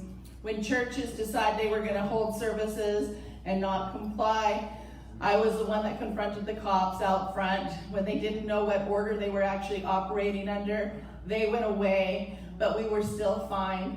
And that's good. We get, this part I agree, get them into the courts. The problem is our judges are declaring this to be a pandemic and demonstrating their bias by shutting the courts, masking everybody. So now we have a job to basically inform and educate the judges and tell them we are watching them, okay? We have a lot of problems with judicial accountability in this nation, and again, that's another challenge we'll talk about on the Be Strong, Stay Free tour, but there's a lot of things going on. So prepare yourself always to be, confronted. Here, we will, if anything happens at this event, I'm the organizer, I have no problem saying, ticket me if this is who you're coming after. I dare them to ticket me. Somehow that hasn't happened yet, okay? They tried to shut down some of the other ones. We just carry on. There is a provision in the gathering and events right now that we can justifiably challenge these things on. But you guys, we are at war. Yes. We are at war. Do not diminish it in any capacity. Be ready for everything. Contact tracing. They are trying to get everybody's contact information. They want to know who's affiliated with who.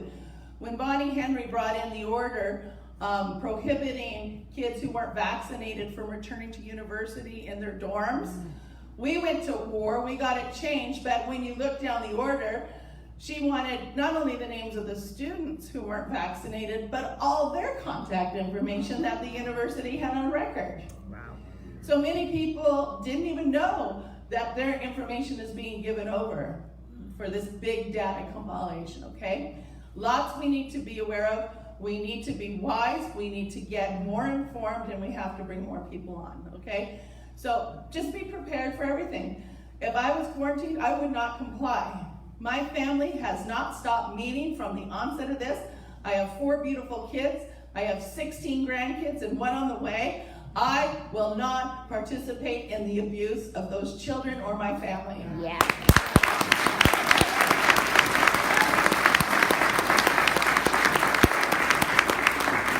And I'm happy to say not one of them is vaccinated either. Grandmas, you have a big job here because they will listen to you. Probably not mom and dad, but God help any of my grandkids, and they know they would just be, game over if they ever did this. They have been raised, though, to be strong. They have strong families. They have been unwavering, and quite honestly, that's the best gift you can give to everybody is be strong in your convictions about what is happening here. Okay? Next question, please. Thank you for this very important meeting, and I was here last night, so I'm going to guess that you might need a bigger venue when you come back. It's exciting. I have 3 questions. I'll try to be quick. One is your initial slides about children, if you can articulate what constitutes a child, age, because I wasn't sure what... Yeah, that's kind of changes, but because we talk about children, adolescents, teens, young adults, adults type of things. So most of the statistics are looking at under the age of 20. So if we look at, for example, the slide which showed the deaths in Canada, it was 0 to 19. Okay, thank you. But I think when we say children, most of us think of little kids, right? Like under age 11. And so, but we'd like to include them all because they're all being taken advantage of. Second, I'm guessing there are vaxxed people in the room, and you mentioned that you would address that. I'm wondering if you've got any kind of material to help people that potentially took that vaccine and might regret that, and what can they do now? And the last question I have is, on this side of the fence, I feel there's a huge rabbit hole that we are in, and I'm fairly far down, I would say. But it's confusing, even being in this rabbit hole, and wondering if there's anything you can say as to what is the end game here. Maybe we'll both speak to that.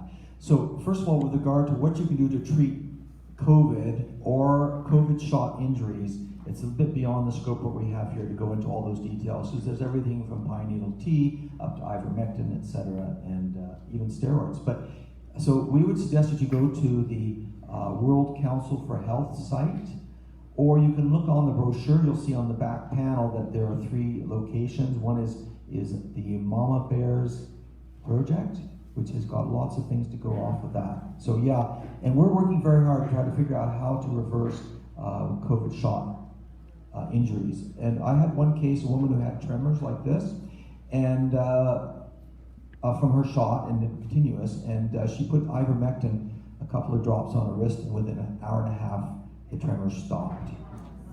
Okay, so there's never say die. But that'll mean that we're working hard to figure out ways to undo the damage. It may not be entirely possible, but we're not going to give up on that as a challenge for us. But there was one more question, the third one. What is the end game? What is the end game? Good question. Well, we know there are a lot of moving parts here. There's financial shift from the middle class, money up to the wealthy. and there's the idea of one world currency. So use your dollars, use cash. I don't know if you know Catherine Austin Fitz, who created Cash Friday, because we want to keep cash in circulation as much as possible. And because the idea is to take it all digital, and if it becomes digital, then with a flick of a switch, they can close your bank account, and you're stuck. So use cash.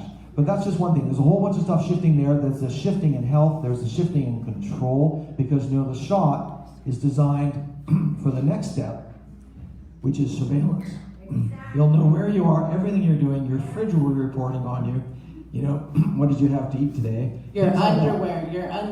I'm not entirely against that underwear idea, though. I have not seen the refrigerator data one yet, Stephen, but I can tell you We have smart appliances. We have smart appliances which tell you when you're out of fridge. So your television is listening to you. You know, your iPhone ad's listening to you.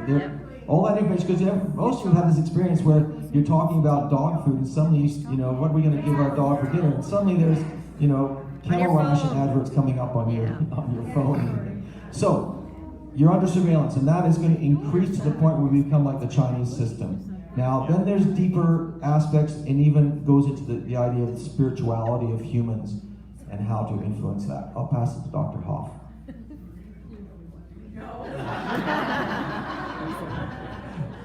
All right, well, I'm going to intervene here and just reiterate the question, because this is also part of what is happening here, okay? Anyone that steps out of line has to face consequences, and maybe both of you can tell us what has happened within your professional organizations as a result of you exercising free speech.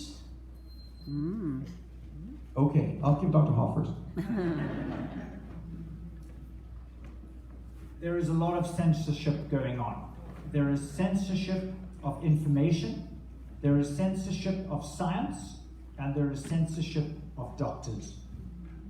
So I'll just give you just very, very briefly my own experience of that in March of this year, when this experimental shot was starting to show evidence of serious life-threatening injuries, particularly in the form of large blood clots. I sent an email to a group of my colleagues in the Lytton and Lillooet area, basically saying there is a foundational principle of medical ethics that when you are trying out some new experimental product, as soon as there is evidence of harm, you are supposed to stop the experiment. So I asked the question, this was not a public email, this was an email to 18 doctors, nurses, and pharmacists in the Lytton Lillooet area who were giving these shots. Because I never gave anyone any of these shots, by the way. I know it's been said online, but I did not.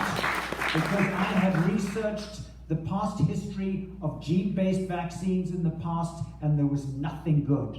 And so I was very suspicious right from the beginning, because I do the research.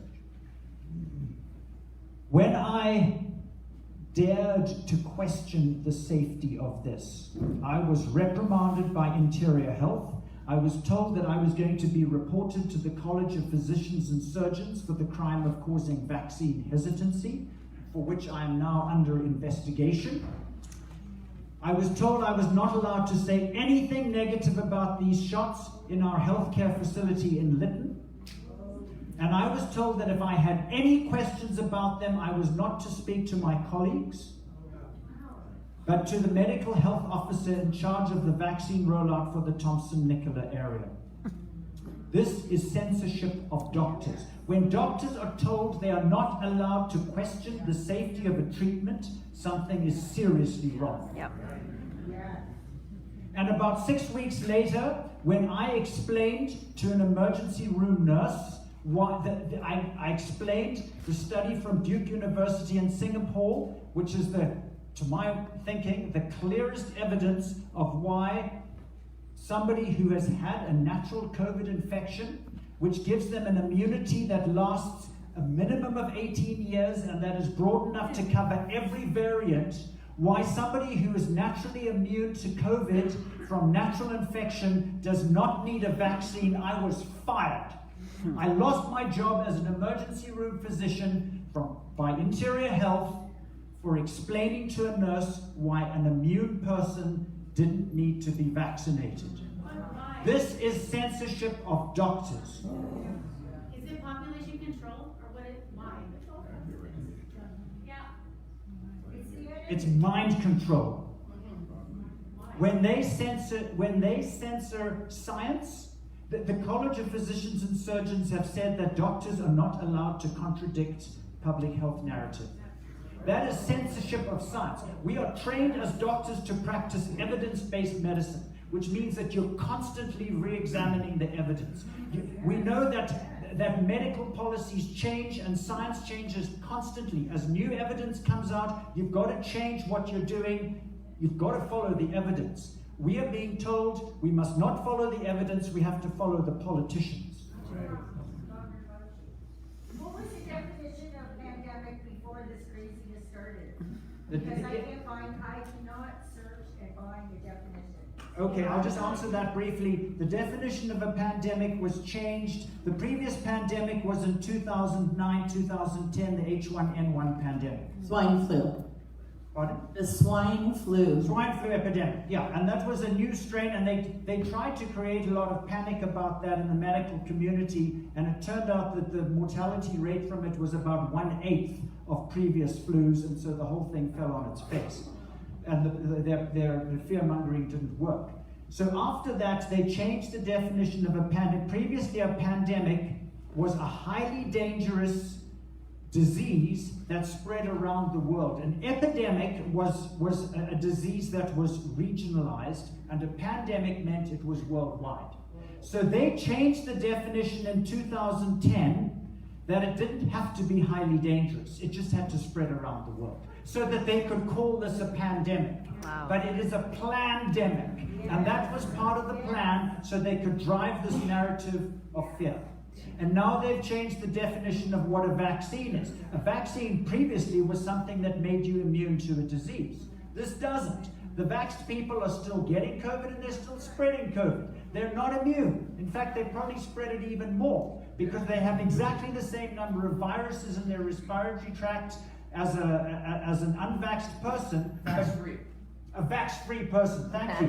Positive terminology. They have exactly the same viral load in their nose as a vax-free person, but might have less symptoms. So they're going to spread it even more, and they're not being tested because they're vaxxed. So they're even more dangerous.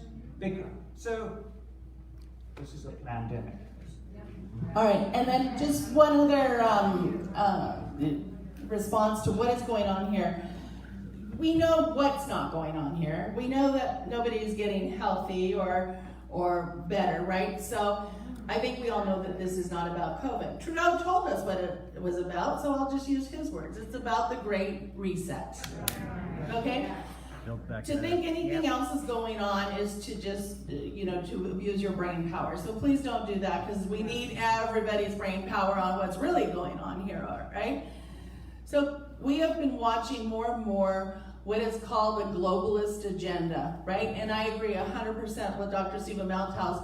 Do not ever give up using cash. That is the most important, most crucial thing. I know it's so convenient, but even as you look at your machines in the bank now, they'll take cash and up to 90 bills, right? But it takes a long time, right? So there's much easier ways of doing things. We have to get back to making cash transactions really popular. But, don't just get, why aren't we doing this? Don't forget wasting your brain power. We know this is not about creating health and well people. It's about altering what we do. I said, this agenda, for the next thing, you guys, we are the problem, but we're also the solution. We're the problem because we've been asleep, not watching our political leaders, not demanding accountability, just asking for it. We need to start demanding accountability. You guys, we have municipal elections coming next year. You need to find me good people to run for school board, for council, for your mayor. That is where some of this sustainability agenda, which is all moving towards this global. telling you what kind of cars you can drive. I mean, it just goes on and on. We have to stop the nonsense, cut the money. As taxpayers, we're funding this, and maybe we need just a big tax revolt. Maybe that would smarten everybody up. But we need to be doing more. So we are the solution. We still, although not long, you guys, have the ability through our democratic process. Okay?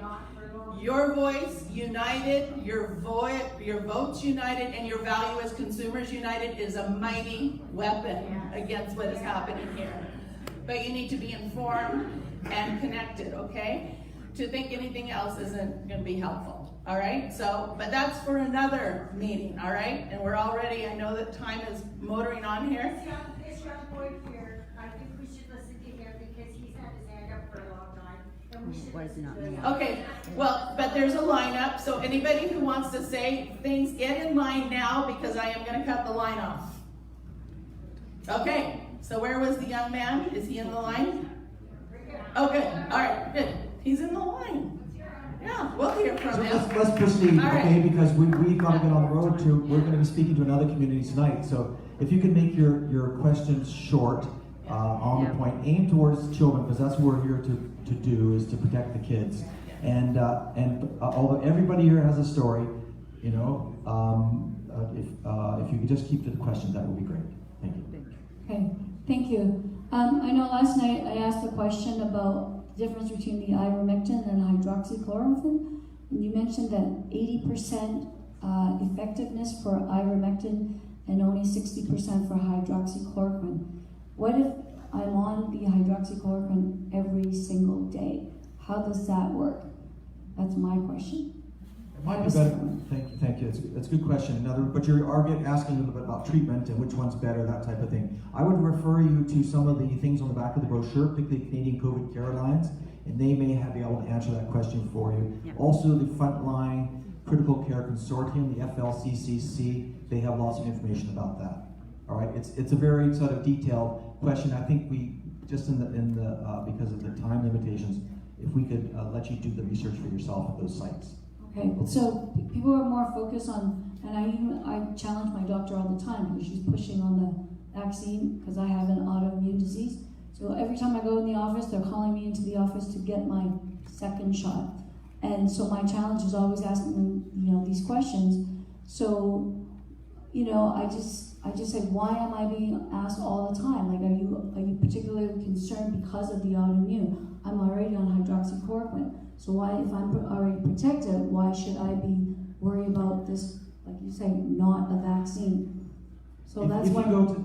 If you go to the FLCCC website, they have all the different things about it. There's also another one called C19, and you can go there and they'll give you all the statistics you need to take to your doctor to show that people who take hydroxychloroquine in this way have a high degree of protection. Okay, that's good Thank to know. you. Sorry, and then this question we have so many people, everybody's got a question, so if we could just limit it to one question per person. All right, I'm sorry to cut you off there, but, and you were here last night. I know, that's why Hey, I'm you should here know it to be all. educated because I gotta be convinced. Thank Okay, you. thank you for your questions. All right, we have Jamie. All right, and again, friends with businesses, people who have businesses, please connect with me when we get Jamie back to work, okay? Yeah, I have lost 3 jobs now. My question. Looking at your pants there, Jamie, I would say that you're a painter. Yeah, I went to work this morning and they asked me to leave, so it was a tough thing. And that's why I came back here this morning to find help. Where can we go for counseling? I've been against this whole thing the whole time. My wife worked for 7 years at the U of A Hospital in Science and Research for disease control. She now works at a vet clinic. The only reason she got the shot was so that she wasn't getting ridiculed at work, and so that she could travel. And now my children, I have a 10-year-old and a 7-year-old, they've heard their mom talk with friends and family who all are for this shot. And my son loves to go to Cuba with us every year. And he can't because he doesn't have the shot. And now that my wife came here finally last night and she was floored by what you guys were saying because she's getting the headaches, she's getting the sore hands, she's getting everything that Dr. Huff has been saying, and I've been following you, Dr. Huff, for almost 2 years. Ever since you put your letter to Dr. Bonnie Henry, I've been following you. And it's been a fight between me and my wife this whole time. And now she's just in awe, and I don't know. I'm hoping that we can figure out a way to work our issues out, because my kids are suffering, and I'm suffering, and so is she. We're all, nobody knows. And tighten your belt, hang in there. We're going to turn this around. It's not going to go for years and years. It's going to be pretty soon, all right? Because the forces are rising. We're rising. Look at how many people we had last night. People are becoming aware of the march to tyranny that's being put upon us. I'm more wanting affordable counseling for a family. Yes, understandable. But there will be people that are available for just this reason, because there have been a lot of people, including doctors, who told their patients go get the shot, who are going to realize, oh my gosh, look at, I killed somebody, right, through my advice. So yes, this will come. I can't tell you right now where to go. I can. Okay, Yes. Carrie will tell you. That has already been set up. So if you send me an email, I will give you the information, the organizations. There's many good organizations. There's even a suicide helpline, don't call that one. But there is help on how to get wording to unite your family again and all those kinds of things. There's very good people all across the country that's doing this. So if you send me an email, just to 300k.ca@gmail.com, so just add an @gmail.com there. But Carrie, need help counseling, and also send me your contact information, okay? Because I want to be able to, when I know somebody's going to offer you a job and they're going to call me and say, get a hold of Jamie. So make sure you email me and we connect, okay? All right, thank you, Jamie. And be aware that we're with you, right? Yes. All of us. You're not alone. Oh, doctor, I heard that there's an ingredient, I think in mRNA, called luciferase, which is short for Lucifer. And you've been talking about how spike proteins accumulate, especially in the ovary and in the testicles. How about your vital organs? You said they're toxic, this stuff they're putting in? Are you telling me that your testes aren't a vital organ? Oh yeah, family jewels, right? So, what about how important I've studied the liver and the kidneys, and in dire medical situations, as you know, your vital organs shut down. So, is there a cumulative effect with these vaccines? And I do believe so, because Bill Gates, his advisor is Abramovich, spirit cooking Satanist, and he is also in favor of population reduction. And I have a sneaking suspicion that the Georgia Guidestones that wants to get our population down to 500 million. I wouldn't doubt if Bill Gates is behind that. He's in planning. So, can I interrupt to say, so your question is, are there other organs that we need to be concerned about after these shots? Okay, we're just trying to shorten it up because we have a long line and we got to hit the road. My thing is, your question is could it be a cumulative effect where we'll all be on dialysis? Especially, you said that all your organs are never recover. Let me ask Dr. Hoff to answer that question for you. If you could pass your microphone back to the next person, we'll roll along. Yeah, you guys, we're going to make our hard cutoff at 1:10. So, to be respectful of all the people in line, let's go really quick. Yeah, we do not know whether these spike proteins accumulate in your body. We do know that it's now been shown that they can stay in circulation for up to 15 months. But there's probably a huge variation from person to person. We know that these shots are not all created equal. Some people get the saline, some people get the death shot. We don't know. This is Russian roulette. It's been shown that even the lot numbers are not all equal. So, but we do know what will accumulate are the blood clots. Because a blood clotted vessel never goes back to normal. It never unplugs. It stains. It remains permanently plugged. So some of the accumulated damage will be from the microscopic blood clots that occur that you can't see on the scan because they are too small. So that's all I can say about that. Next question. Okay, thank you for your time, both of you for being here. This is a question as it relates to children. My wife and I have 5 young children, and we kept them out of school last year because of a lot of these reasons, so we take this seriously. I'm the son of 2 immigrants who are parents, and they left Russia to come to Canada in 1948. So I'm a Canadian, but I have the heart of an immigrant.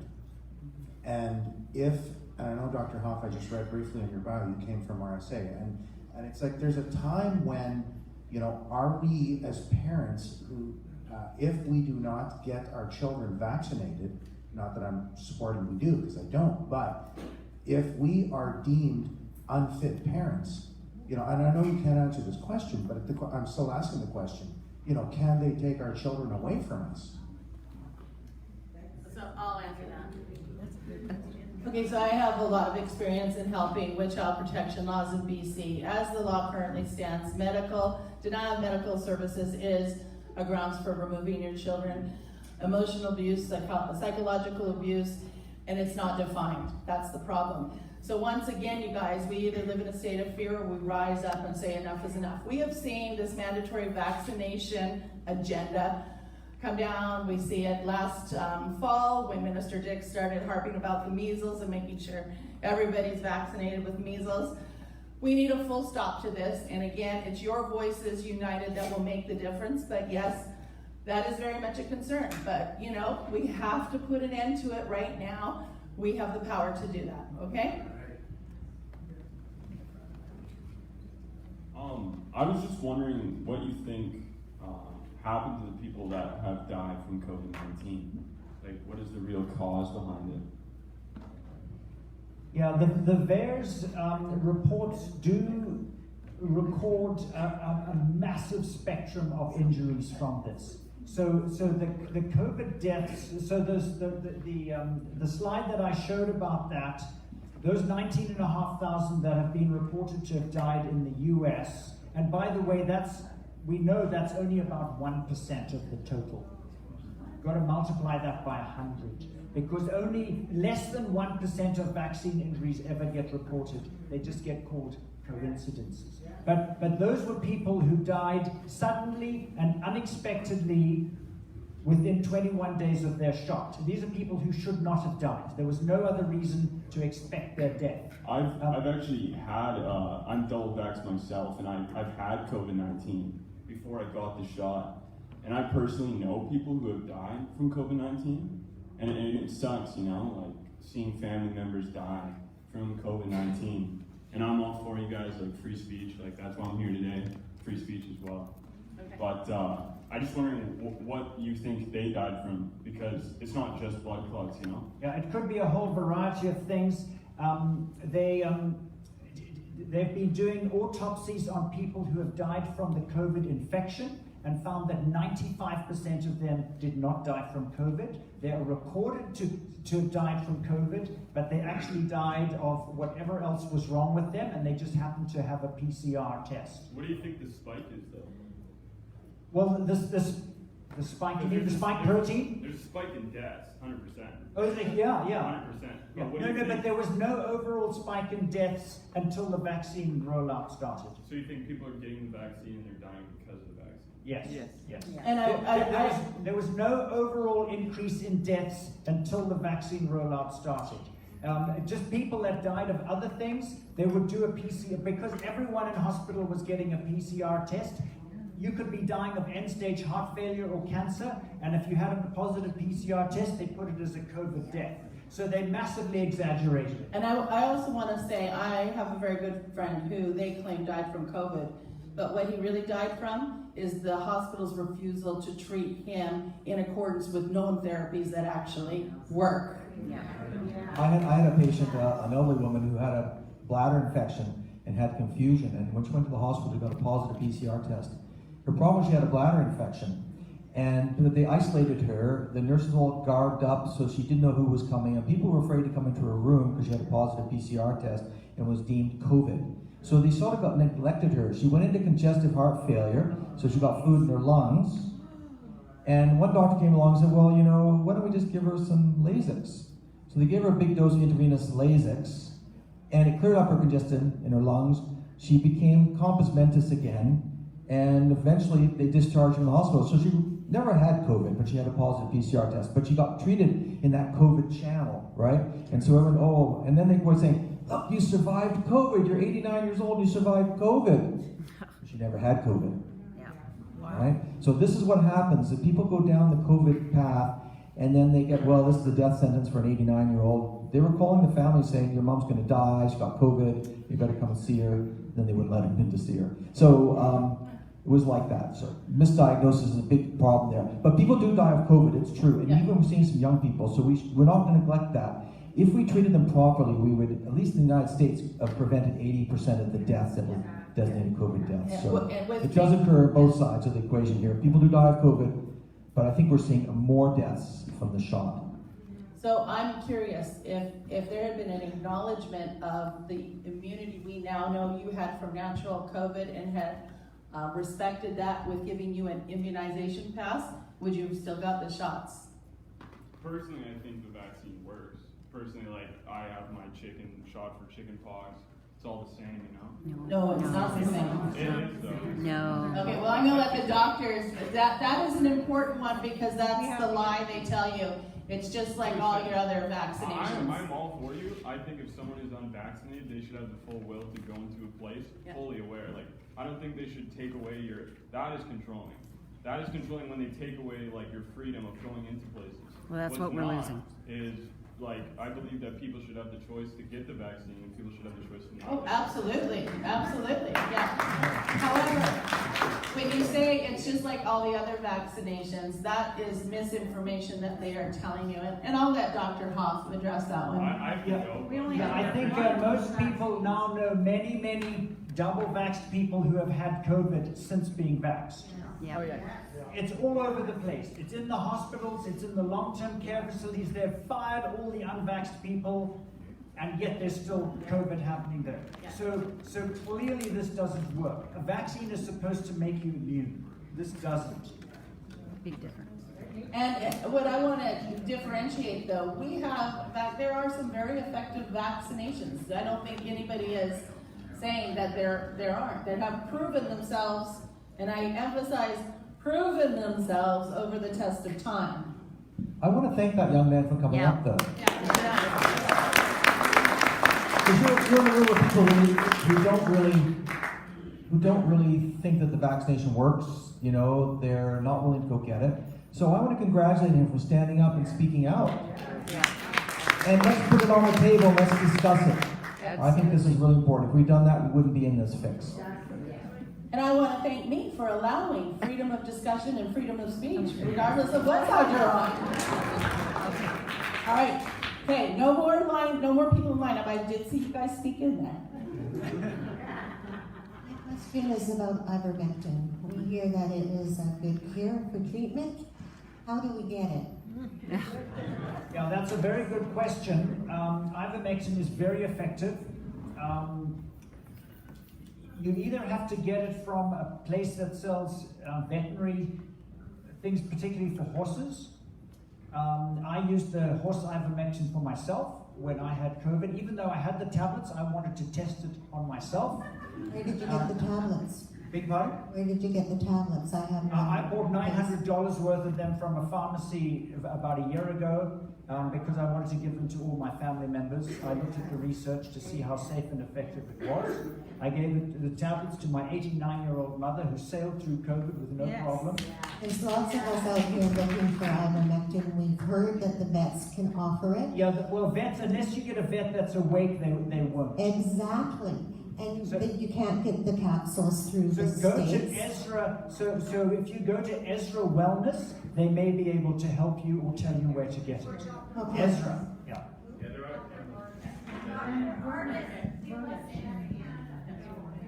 Otherwise in Kamloops, usually the horse barn will sell it to they'll sell you the agricultural stuff without any questions. I've also bought it from both PV Mart and purity feeds in Kamloops. So we'll put all of that on the websites, okay? So, and you can order it from Green Hawk. I know this is. Yeah, you can get it online. A Green Hawk is a good place to get it. There are a few others that have it online, and it's very inexpensive. Green Hawk carries AVL, Alberta Vet Labs product. It's pure ivermectin. It's really good. And as far as you know, now as doctors, we cannot prescribe animal products, right? So we're just telling you what other people have used successfully without side effects. And if you need a picture of a horse, if you're at a equine place, just call me. I've got a couple horses. I'll send one. Or when you're standing at the desk, if you neigh a few times, they'll give it to you. All right, let's keep going through these questions. Come on up here. I was here last night and I couldn't get in, so thanks for round two. She asked my question about ivermectin as well. I was wondering how the battle is going to get ivermectin accepted for use against COVID in Canada. Yeah, unfortunately, the pharmaceutical industry desperately wants people to believe that ivermectin is useless and dangerous. And it is completely untrue. But the battle is not going well in Canada. There are 79 countries around the world where ivermectin is considered safe and effective, but Canada is not one of them. So the pharmaceutical industry has an iron grip on our public health officials who will tell you that ivermectin is dangerous and doesn't work. So yeah, the battle, it's a battle for the minds and hearts of people. I don't think the battle for ivermectin is going well in Canada. Hi, my name is Sarah. I'm a registered BC midwife. I'm a registered BC midwife. I've been inactive. I'm here on behalf of my son. He's 7. The reason I'm inactive practicing, I've been inactive for the last 4 years over the medical educational rights of my 3 children. The last 3 months, August 26th, I lost the medical educational rights of my 2 younger kids to their double Pfizer jabbed father, where they have been placed an hour north and were enrolled in public school for the first time. I have served notices of liability to both principals in Armstrong, at Armstrong Elementary and at Armstrong Middle School. Specifically, I'm looking for support with regards to legal counsel. I'd like to serve Judge Hendricks specifically. I stood, my testimony was for informed consent and informed choice of the children, and I spoke to spike proteins and the poison leaving the injection site, and that they are in fact emitting from their breath and from their auxiliary, etc. The judge said that there was not enough evidence, and therefore the kids have been placed. I'm looking to protect my son at all costs. It's day by day for us. We don't want to be living in hypervigilance anymore. He's informed, but he has a lot of forces stacked against him right now, and if I don't comply, I'm facing jail time. So this whole COVID industry includes our courts now, because there's all these kinds of cases going on. You would have to appeal your decision, is the only way you can get after Judge Hendricks, okay? So we know that there's been a script published to the judges, because I have 3 judges from every different province at the end of their decisions involving things like restaurants being shut down, that all say we can't guess what's going on with the public health authorities, all the rest of it. When I get a moment, because we've been so busy, I will take the judges to task. I will write a scathing, they all know who I am. They will not be happy. I will spank them because they have abdicated their responsibility as judges. Yes. And I will tell them we are watching what they're doing, and part of what needs to be changed is judicial accountability, but again, another subject. So I'm sorry for your position. Just so you know, the BC Centre for Disease Control advised every public health nurse and all the people under them that all barriers for jabbing these kids under 12 was removed, okay? That's a lie. There's still something called the Infants Act. The child has to be informed. Regrettably for you, if you're with the father is saying something different and he has the consent from the court, they will be vaccinated if that's what he wants to do. So there are options for you, but there are consequences for those options, okay? But But we are in a war, people, and as Dr. Hoff continually says, for the children here, okay? When you make decisions, make it in that framework of mind, not that reason's gonna prevail or common sense or justice. It's not at this point.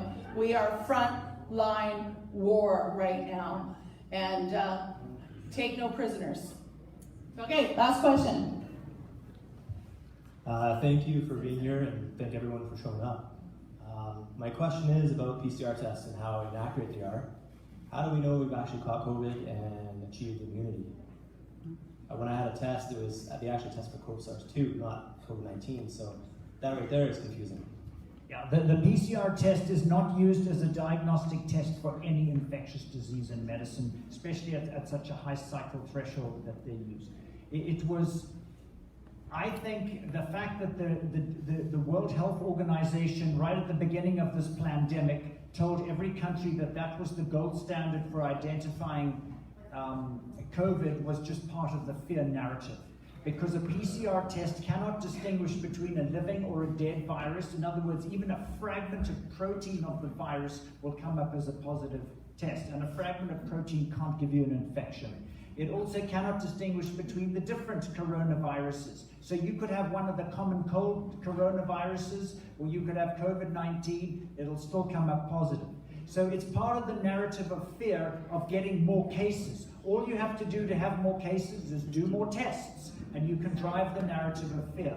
So it's a non-diagnostic, completely invalid test. So if you, just because you have a positive PCR test, we don't know what that means. So you might have had COVID, and we're not even into, I mean, maybe COVID is a group of viruses. We don't really know. And if I may just add very quickly, the CDC itself has released a report saying that in fact they cannot differentiate between flu and SARS-CoV-2 with the PCR test that they were using throughout. So what about the new testing then? We don't know much about the new testing, except for that it's going to make a lot of money for somebody. Yeah. But you're right. In fact, when they created the PCR test that was used throughout the United States, they didn't have a sample of the SARS-CoV-2 virus to use to create the test. In other words, you amplify the bits and pieces you get out of your nose to match the one you already have. Since they didn't have the original, they had nothing to match it to, so they used a substitute even there. But that is probably underlying instrument that's been used for this great con job, where you can ramp up the number of testing, as Dr. Hoff said, to create any type of scenario, narrative that you wish, and to drive the fear. So a case is someone who just has a positive PCR test. In the old days, a case was a sick person. We used to hospitalize them. We had to treat them. But in this case, that's not true. So when they talk about the cases are rising, there's 400 today, there's 10,000 here, these cases, it has no significance because they're testing asymptomatic people. All right. Just one quick question. The young woman that we said we would help out afterwards, is she here? Okay. Okay, so you make your way up to the doctors ASAP. All right, so that concludes Kelowna round 2. Doctors on tour, educate before you vaccinate.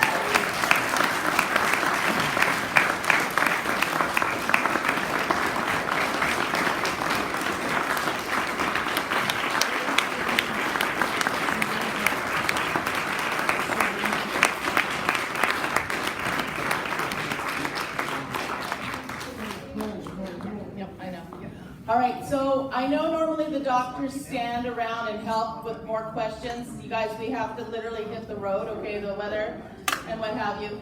I want to thank you for your generosity of time, spirit, and giving, and for your willingness to take a stand. You are truly amazing, and we will see all of you sooner than later. Take care. Merry Christmas. Be strong and stay free.